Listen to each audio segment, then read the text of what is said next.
함께 인사하실 때 잘 오셨습니다. 한 주 동안 평안하셨습니까? 네, 앞뒤 좌우를 보니 기도할 제목이 있어 참 좋네요. 오늘도 11월 세 번째 주일, 아직도 12월 한 달 남겨놓은 이 시간, 매우 소중한 시간, 어쩌면 긴 11월 시간인 것 같은 느낌이 들지만은 다시 한번 돌아보면서 12월도 잘 준비하고 새해도 한번 생각해 볼 수 있는 그런 고요한 시간, 그 마음 가운데 인침을 받은 자들, 요한계시록 말씀을 통해서 우리가 땅의 것과 하늘의 것을 볼 수 있는 영의 눈이 열려지기를 소망하면서 6장에서 마지막 때 하나님이 내릴 열어 진노의 심판들을 묘사하고 있습니다.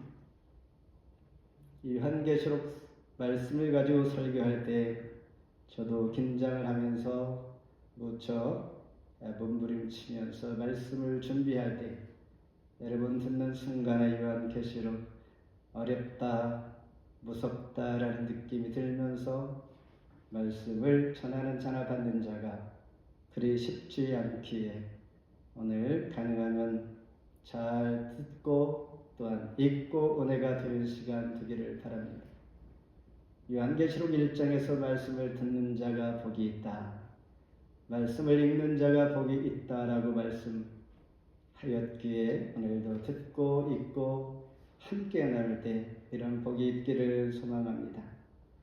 진노 심판들을 묘사했던 요한계시록 6장을 본문 이전에 이제 적 그리스의 등장과 함께 인나팔 대접 재앙이란 큰 세계의 고리 가운데 첫 번째 인을 뗄 때, 여섯 번째 인을 뗄 때에 전쟁과 내전과 기근과 죽음과 순교자들의 호소를 듣게 되었습니다. 그리고 재앙의 서막과 같은 심판의 사건들이 순차적으로 일어나게 됩니다. 이 엄청난 재앙들은 하나님의 주권과 모든 사건의 주관자 되시는 예수 그리스도에서 심판이 펼쳐지게 되는데, 여기에서 한 가지 질문을 남겨놓고 6장은 이렇게 끝을 맺습니다.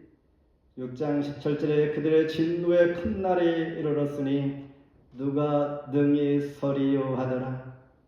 그 진노 앞에 누가 설 수 있겠나라고 질문을 하면서 능히 그 누구도 설 수 없는 무서운 사건, 심판들이 이어지고 있다라고 말씀하고 있습니다. 그렇다면 설 수 없는 자들 앞에 이 말씀을 한다는 것은 소망을 절망으로 바뀌어버리는 이런 상황이 아닐까? 그렇지 않고 그 가운데 소망이 있다라는 것을 우리에게 암시해 주고 있다라는 것을 그 부분 그 룸에서 저와 여러분들이 차지할 수 있는 그 위치를 생각하면서 말씀 안에 은혜가 되기를 바랍니다. 이 마지막 질문에 대한 답이 오늘 본문 말씀이기 때문입니다. 그런 사람들을 우리는 이렇게 지칭합니다. 인치심을 받은 자들이다. 저와 여러분들이 반드시 인침을 받은 자들이 되어야 한다라는 말씀입니다. 먼저 3절에 보니 이르되 우리가 우리 하나님의 종들의 이마에 인치기까지 땅이나 바다나 나무들을 해하지 말라 하더라. 요한계시록을 쭉 보면 22장까지 있는데 6장에서 18장까지 상당히 많은 그 분량, 이 양들이 인과 나팔과 대접 재앙으로 연속적으로 이어지면서 시간이 지날수록 점점 강도가 세진, 일곱인 재앙은 믿는 사람도 일부 겪지만은 그러나 감사하게도 일곱 나팔과 일곱 대접 재앙은 불신자들만 당한다라는 것입니다. 주님의 재림과 심판 이전에 일어날 대환란을 기록하고 있는 요한계시록 6번째까지 인을 떼고 7번째 인을 떼기 전까지, 그러니까 6장의 내용들은 전체적으로 환상처럼 내용이 묘사되고 있는 것입니다. 여기까지 따라와야 합니다. 여기까지 죽으면 이해될 줄 압니다. 이렇게 총 7개의 인들 중에서 6개의 인이 개봉되었습니다. 열었다라는 것입니다. 그에 따른 재앙과 사건들이 일어나다가 마지막 인 재앙에서 그 직전에서 잠시 중단되어 있는 이 상황이 오늘 본문의 말씀입니다. 그러면서 사도 요한은 환상 가운데 구원받은 하나님의 백성들에게 초점을 맞춰주고 있습니다. 하나님의 관심은 재앙과 심판과 세상의 그 모든 것보다도 관심은 하나님의 구원받은 백성에게 있다라는 것입니다. 이 환상은 잠시 1절로 8절에 보면 요한의 시선이 어디로 향하는가? 땅을 향하고 있습니다. 오늘 저와 여러분이 말씀을 들으면서 마치 공간적인 그런 생각과 함께 땅의 것과 하늘의 것, 영의 마음으로 둘러보면서 말씀을 따라가면 조금 이해가 될 줄 압니다. 요한의 시선이 땅에 집중하면서 땅을 향하고 있다라는 것입니다. 땅을 보니 내 천사가 보입니다. 바로 7장의 1절 말씀입니다. 이일 후에 내가 내 천사가 땅 내 보퉁에 선 것을 보니 땅의 사방의 바람을 붙잡아 바람으로 하여금 땅에나 바다에나 각종 나무에 불지 못하게 하더라. 이 장면은 과연 무슨 뜻일까? 바람을 붙잡고 있다라는 것입니다. 이 대목에서 우리는 이미 구약 성경에서 말씀했던 상황들을 생각해 봅니다. 하나님께서 홍해를 가르치고 있을 백성들을 건너게 하셨던 그 상황을 생각해 봅니다. 홍해를 건널 수 있도록 홍해를 가르고 물을 붙잡고 계시는 하나님을 생각해 보는 것입니다. 이처럼 바람을 붙잡고 있다는 것입니다. 하나님의 관심은 구원받은 하나님의 백성들에게 있기 때문입니다. 그리고 이스라엘 백성들이 가나안에 입성하기 직전에 요단강이 가로막고 있었습니다. 그때 하나님 또한 요단강을 가르고 물을 붙잡고 계시며 하나님의 백성들이 다 통과할 때까지 물이 흐르지 않게 합니다. 이런 모습이 바로 오늘 본문 말씀에 바람을 붙잡고 택한 백성들을 위해서 하나님 정말 어떻게 하시는지를 한번 보자라는 것입니다. 2절과 3절에 보면 또 다른 천사가 등장합니다. 이때 하나님의 종들의 이마에 인치기까지 바람을 꽉 붙잡고 있습니다. 하나님의 사람들에게 인을 칠 때까지, 안전하게 찜을 할 때까지, 도장을 찍을 때까지 하나님은 이 잠시의 순간 재앙과 심판 가운데 하나님의 사람들에게 기회를 주면서 다시는 이 하나님의 사람들을 해하지 못하도록 확실하게 슬림을 하고 있는 것입니다. 왜 이마에 도장을 찍게 하는가? 2일 후에 라고 말씀합니다. 또는 한편이라는 부사구를 통하여 하나님께서 말씀하시는 것인데 6장 1절에 말을 타고 땅을 헤치는 자들이 있었는데 한편으로는 하나님은 재앙의 바람을 붙잡고 해치는 사람들 가운데 택한 백성의 이마에 인을 치심으로써 구원 백성 삼으신다라는 것입니다. 인을 친다는 것은 하나님의 소유를 의미합니다. 저와 여러분은 예수를 나의 구주로 믿을 때에 하나님의 사람이 되었다라고 하면 우린 하나님 앞에 인침을 받은 자요 하나님의 소유가 된 자들인 하나님의 소유가 된 인치인을 인침 받은 자들은 앞 6장에서 세계 인구의 4분의 1이 죽게 되고 달이 피와 같이 붉게 되고 무수히 많은 별들이 쏟아지면서 하늘과 땅을 포함한 우주적 대격변이 일어납니다. 그러나 인침을 받은 성도들은 이 무서운 심판으로부터 구원을 받게 되는 것입니다. 성경을 보면 실제 심판 중일지라도 하나님께서 택한 백성을 구원한 보호해 주시는 이런 이야기가 상당히 많습니다. 우리가 잘 아는 창세기 6장에서 노아의 홍수 때에 하나님은 모든 이들을 물로 다 씻을 때에 노아의 8 식구를 방주를 통하여 구원해 내셨고 보호해 주셨습니다. 소돔과 고모라 재앙 때에도 그랬습니다. 하나님은 롯과 그의 2 딸을 수할 땅으로 안전하게 피신시켜 주셨습니다. 당신의 백성 이스라엘 백성들을 출애굽할 때에 애굽에 10가지 재앙이 내려질 때 하나님은 이스라엘 백성들을 어떻게 하셨는가? 그들이 살고 있던 고센 땅에 아무런 일도 생기지 않게 하셨습니다. 따라서 어느 곳이든 어떤 사람이든 하나님이 택하신 백성이 있다는 사실을 우리는 생각하면서 우리가 모르는 그 어느 곳에 하나님 택함 받은 백성이 있다라는 생각으로 그들을 구원하고 복음을 전하는 이 일을 우리가 하는 것입니다. 따라서 우리는 세상의 흐름에 휩쓸리지 않아야 하는 것이고 건강한 영을 가진 자가 되어 최선을 다하여 하나님께서 나에게 주신 건강과 환경을 주신 이상 복음을 전하며 주의 일에 쓰임받는 자들 되는 것, 하나님의 은혜와 사랑을 나누는 것, 힘쓰는 것이 우리의 최선이라 하는 것이죠. 2번째는 인침을 받은 자들이 우리 4절 같이 한번 읽습니다. 4절 시작. 내가 인침을 받은 자의 수를 들으니 이스라엘 자손의 각 지파 중에서 인침을 받은 자들이 14만 4천이니.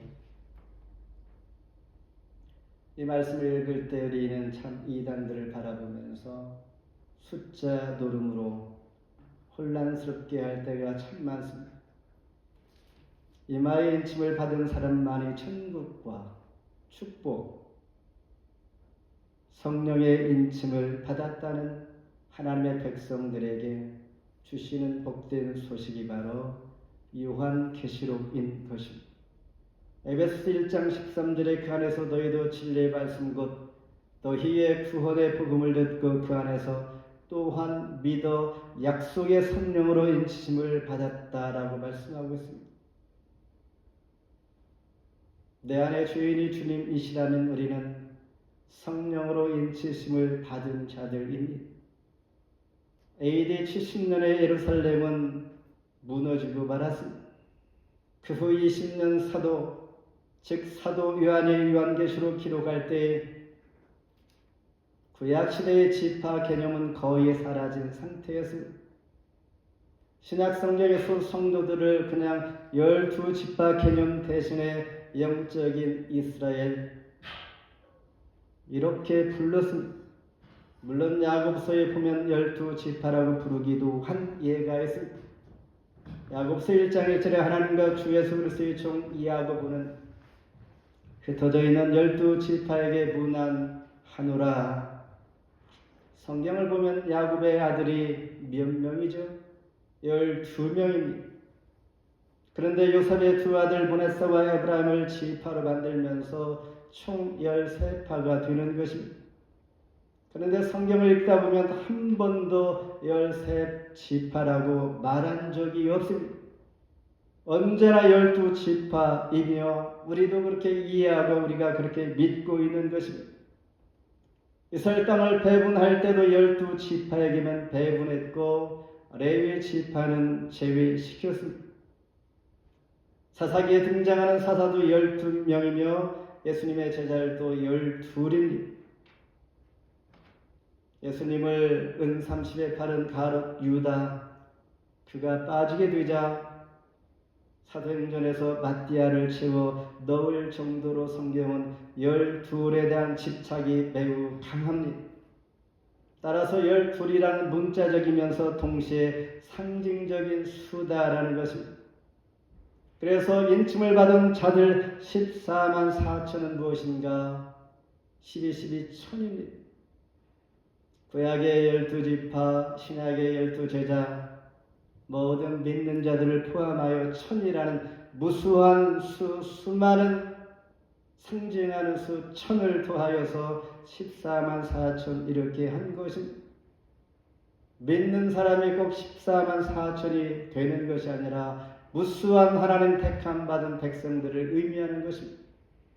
그리고 인침을 받은 지파들의 특징은 오늘 제가 1만 2천이요 1만 2천 계속 했는데 이 내용을 보면 서열이 바뀌고 제비되고 새로 등장한 지파들이 여기에 볼 수가 있는 것입니다. 5절에 보면 야곱의 장자 루벤이 있을지라도 그리스도께서 낳으신 유다 지파를 가장 먼저 소개합니다. 넷째 아들인데 첫 번째로 소개하고 있다는 것은 야곱이 유다를 축복한 말씀의 성취요 미가서에서 더 구체적으로 이렇게 표현합니다. 창세기 49장 8절에 유다야 너는 너희 형제의 찬송이 될지라 너희가 머리가 될지라 이런 내용입니다. 미가서 5장 2절은 베들레헴 에브라다에 너는 유다 족속 중에 작을지라도 이스라엘 다스릴 자가 내게서 내게로 나올 것이라. 메시아가 여기서 나올 것이라. 이 예언대로 예수님은 유다 지파 가문에서 그 가문을 통하여 세상에 오셨던 것입니다. 그리고 유다 지파를 가장 앞에 둔 것은 예수님이 전투하는 지상 교회의 군대의 대장으로 앞장서서 주의하시고 교회의 머리가 되시고 오늘도 우리가 지체로 하나님의 교회를 섬길 때 하나님께서 머리가 되셔서 교회를 이끌어 가신다라는 것을 보여주는 것입니다. 그리고 레위 지파가 등장하고 단 지파가 빠졌습니다. 단 지파는 자기를 위하여 신상을 세우고 적 그리스도가 출현하게 하는 하나님 앞에 죄를 범한 지파가 제외되었던 것입니다. 그리고 에브람 지파 대신에 요셉 지파가 등장하는데 고난을 믿음으로 이겨낸 요셉을 우리가 잘 아는 것처럼 환난 때의 요셉과 같은 믿음, 고난 가운데 승리하는 그런 자에게 하나님 보호해 주시고 구원해 주신다는 의미로 요셉 지파를 등장시킵니다. 이 모든 지파들의 특징은 예수 그리스도의 구속사적 중심에 맞춰져 있는 것입니다. 따라서 마지막 때 우리는 상당히 혼란을 겪게 되니 지금 우리가 살아가는 이 시대가 그렇습니다. 믿음을 가진 자와 믿음을 갖지 않은 자들을 하나님께서는 구별시키기 위하여 매우 혼란케 하실 수 있다는 것입니다. 따라서 가정이 무너지고 교회가 무너지고 학교가 무너지고 가치관이 혼란 가운데 어려움을 겪게 되는 것, 이 가운데 참된 진리만이 하나님 말씀을 따르는 자만이 세상의 마음을 빼앗기지 않는 자들이 구별되게 하기 위한 하나님의 방법이다라는 것입니다. 하나님의 소유된 인침을 받은 저와 여러분, 복음을 듣고 온전히 믿고 있는지, 오늘 설교를 들을 때, 기도할 때 성령의 감동이 오며 하나님 말씀이 내게 와 닿는지, 인침을 받는 저와 여러분은 감흥과 느낌과 말씀 안에서 내 자신을 존중할 수 있는 그 은혜가 임할 줄 믿는 것입니다. 마지막으로 셀 수 없는 큰 무리가 있습니다. 9절 같이 한번 읽습니다. 9절 시작. 일 후에 내가 보니 각 나라와 족속과 백성과 방언에서 아무도 등에 셀 수 없는 큰 무리가 나와 흰 옷을 입고 손에 종려 가지를 들고 보좌과 어린 양 앞에 서서 저는 올 여름에 종교개혁지 베를린과 프라하 그리고 비엔나 종교개혁지를 중심으로 잠깐 방문한 적이 있습니다. 특별히 체코에 가서 가장 인상적인 체코의 구시가 광장 중앙에 세워진 얀 후스의 기념비를 생각해 봅니다. 그는 14세기 방랑자 집시란 뜻을 가지고 있는 보헤미안 왕국의 정확히 체코 공화국입니다. 가난한 농부의 아들로 태어난 얀 후스. 그는 프라 대학을 거기에서 공부하면서 다행히 영국의 개혁자 존 레클리프 훌륭한 신학자의 영향을 받게 됩니다. 이 영향을 받은 얀 후스는 프라 대학의 총장이 되고 그때 교회 갱신과 사회개혁 운동을 전개하였습니다. 이 일로 인하여 교황의 사주의 판매를 비판하고 성직자가 부패하다는 것을 지적하면서 결국 1415년 그러니까 종교개혁 약 100년 전에 이미 그는 종교개혁의 기치를 올리고 있었던 것입니다. 그래서 콘스탄틴 공의회에서 이단으로 물려 불의 태움을 당하는 화형에 처하게 됩니다. 그는 화형에 처하게 될 그 즉시 직전에 말하기를 너희는 지금 거위, 그는 자신을 늘 거위라고 지칭했습니다. 너희는 지금 나 거위 한 마리를 불태워 죽이지만은 100년 후에는 불태울 수도 없고 삶을 수도 없는 백조가 다시 태어날 것이야 라고 말을 남기고 순교했다라는 것입니다. 그래서 그 동상 아래 가면 서로 사랑하십시오. 그리고 모든 이들에게 진리를 요구하십시오라는 글귀가 쓰여져 있습니다. 그래서 지금도 온 나라가 매년 7월 6일이면 공휴일로 지정하고 그의 순교를 기념하고 있습니다. 이처럼 오늘 본문의 9절로 17절 말씀이 그렇습니다. 사도 요한의 시선은 이제 땅에서 하늘로 옮겨졌습니다. 여러분의 영적인 마음도 눈도 땅을 향했던 눈이 이제 하늘을 향하여 올려 지켜 보시기를 바랍니다. 하늘로 옮겨져 믿음을 지킨 자들과 순교당한 자들을 바라보게 됩니다. 마치 얀 후스와 같은 순교당한 자들이 있는 수많은 무리들 가운데 그의 시선을 옮겨 곧 입맞은 14만 4천 또는 셀 수 없는 큰 무리, 이렇게 계시록에서 14만 4천의 수와 큰 무리의 수는 같은 의미입니다. 14만 4천은 땅 위에서 고난을 이겨가는 성도들의 수를 의미합니다. 그리고 셀 수 없는 큰 무리는 심판의 최후 승리를 하여서 하나님 보좌 앞에서 기쁨의 예배를 드리고 있는 이들이 바로 셀 수 없는 큰 무리인 것이죠. 14만 4천이 믿음의 승리 가운데 천국에서 하나님 보좌 앞 그리고 예수 그리스도의 앞에서 찬송과 경배를 올리고 있는 자들이 셀 수 없는 큰 무리라는 것입니다. 여기에 하나님 백성들은 신옷을 입고 종려 가지를 들고 구원하여 주신 하나님과 예수님께 영광과 찬양의 예배를 드리고 있습니다. 그들이 예배 드릴 때 16절에 그들이 다시는 줄이지 않고 목마르지 아니하고 해나 아무 뜨거운 기운에 상하지도 아니한다라고 말씀합니다. 마치 얀 후스와 같은 순교자들 또한 환난과 핍박 중에서 끝까지 믿음과 신앙을 지킨 사람들이 바로 셀 수 없는 큰 무리인 것입니다. 이때 예수님은 목자가 되셔서 생명수 샘으로 내가 너희들을 인도할 것이요 너희들의 눈에서 눈물을 내가 씻어 주실 거라 라고 말씀하십니다. 택함받은 백성들과 대조적으로 6장 15절에서는 땅의 임금들, 왕족들, 장군들, 부자들, 강한 자들, 모든 종과 자유인, 굴과 산들의 바위 틈에 숨게 됩니다. 무서워서 숨게 된다는 것, 대조적인 모습을 마지막 때에 이렇게 보여주고 있습니다. 언약의 새 이스라엘 그리스도의 옷을 찢은 사람들, 흰옷을 입고 핍박을 통과하고 승리한 교회의 모습입니다. 앞서 얘기한 것처럼 하나님은 세상에 관심도 없습니다. 원수 마귀에도 관심이 없습니다. 오직 하나님의 관심은 하나님의 택함을 받은 인침을 받은 셀 수 없는 큰 무리들에게 하나님은 관심이 있을 뿐입니다. 한 사람이라도 더 구원받을 백성을 찾고 계시는 것이죠. 그래서 셀 수 없는 큰 무리 14만 4천은 구절의 하나님 외에는 그 누구도 알 수 없습니다.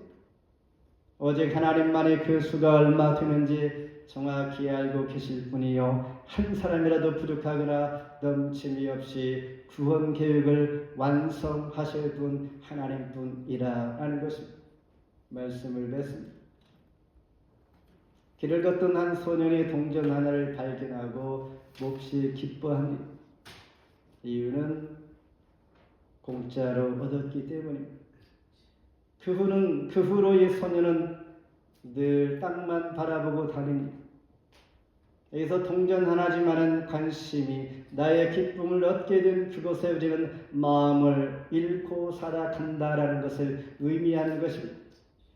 그러다 보니 소년은 아름다운 무지개도 보지 않고 이렇게 아름다운 붉게 물든 단풍도 못 보고 푸른 하늘도 못 보고 빛나는 태양도 보지 못할 뿐만 아니라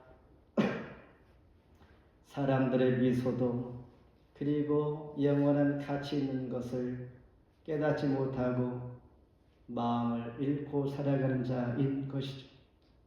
이런 자들을 향하여 오늘 본문 말씀은 attention please, 즉 역사가 아무리 힘들고 포악할지라도 머리를 들어 인침을 받은 자들을 향한 하나님의 구원의 역사를 우리는 보아야 합니다.